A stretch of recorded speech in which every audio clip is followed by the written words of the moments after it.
This is just a short video to reinforce the relationship between the intrinsic motivational framework that we're using, you should be very familiar with, and evidence-based teaching, the I-Effect methods and the cognitive scientific principles.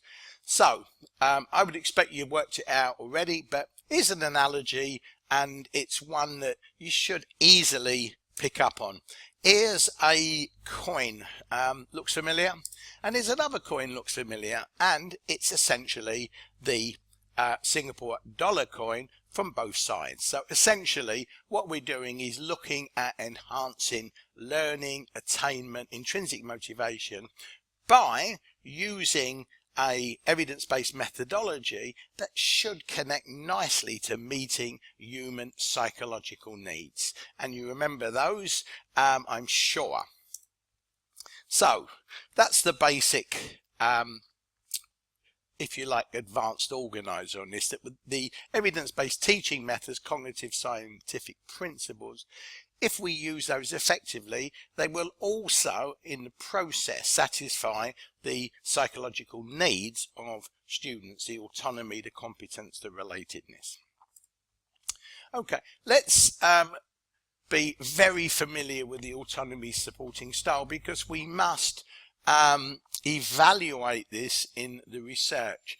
Are we using it? Are we using it well? Are students perceiving that we are giving them choices, helping them to develop competence, and feeling that they're part of the learning process and part of the group that we're working with, our class?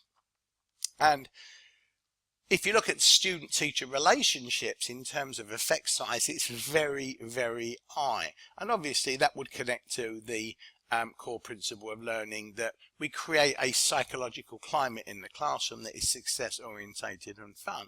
And that mirrors very much the self-determination theory, autonomy supporting style that we're looking at in this research. John Marshall Reeve, leading expert in the field, is working with us on this, and he has the definition of autonomy supporting style. Here it is.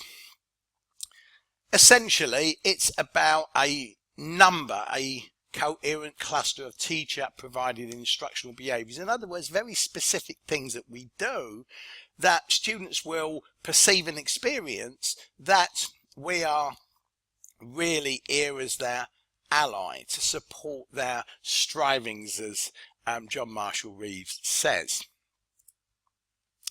In the following slide, we'll identify and explain these main ISS strategies and see if you can easily see how they connect to the EBT practice and principles that we're very familiar with.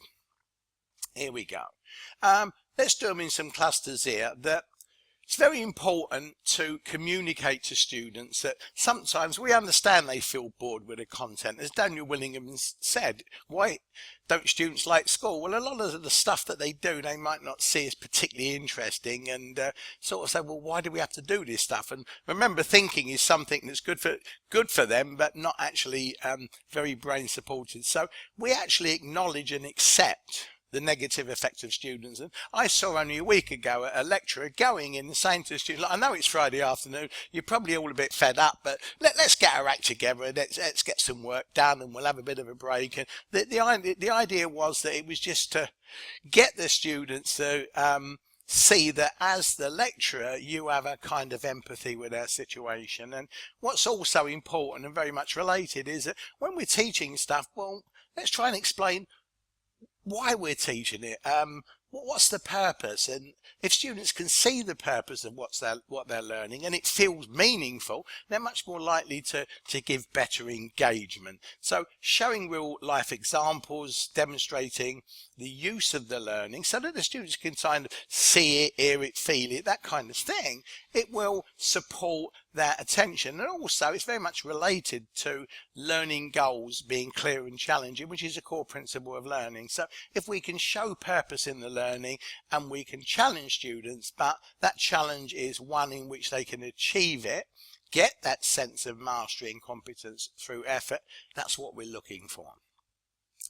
Now, choice, autonomy, we go in with a lesson plan, and there's nothing wrong with that. But if, as we work with students over time, we ask them about how they might prefer to learn, do they want to do a case study, see videos, do more activities, etc. It's nothing to do with learning styles. I mean, we know that, but giving students some choice over the instructional strategy. What do they prefer to do? Now, this isn't letting students do what they want, but it's showing a collaborative sort of negotiated effort to work with them so they learn better. The use of the 1 minute paper, which we know about, is a useful strategy. Get some feedback on how we're doing and how we might help students to learn better, and this helps to build rapport. It's a great way to show that we really have care and concern for our students.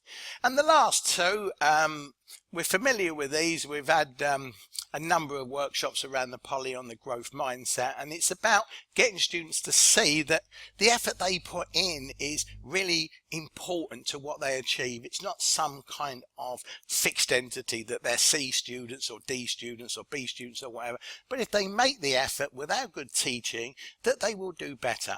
And reinforce this directly in teachable moments. In other words, when students have mastered a skill and they feel that, I've got it, you can say, right, as you can see, put the effort in, do the work, and you get the benefits in terms of understanding and competence. And the last thing, and again, this is something we want to concentrate on because it's not researched terribly fully at the moment, and that is getting students to be more agentic in the classroom. What that means, taking responsibility, a locus of control, and it means students feel comfortable to say to us, look, teacher or chair, look, I don't get this, or can you explain it in another way? Can you give us some examples? Because if they do that, that gives us that essential two-way feedback so that we can tailor the instructional strategy as best as possible to that particular student group.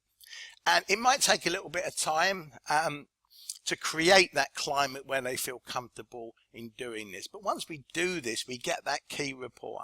And as we know, the two-way feedback is a very high effect strategy. So that's the essence of the relationship between IM, evidence-based teaching, and how we can, as a general style, try to be autonomy supporting as far as we can most of the time.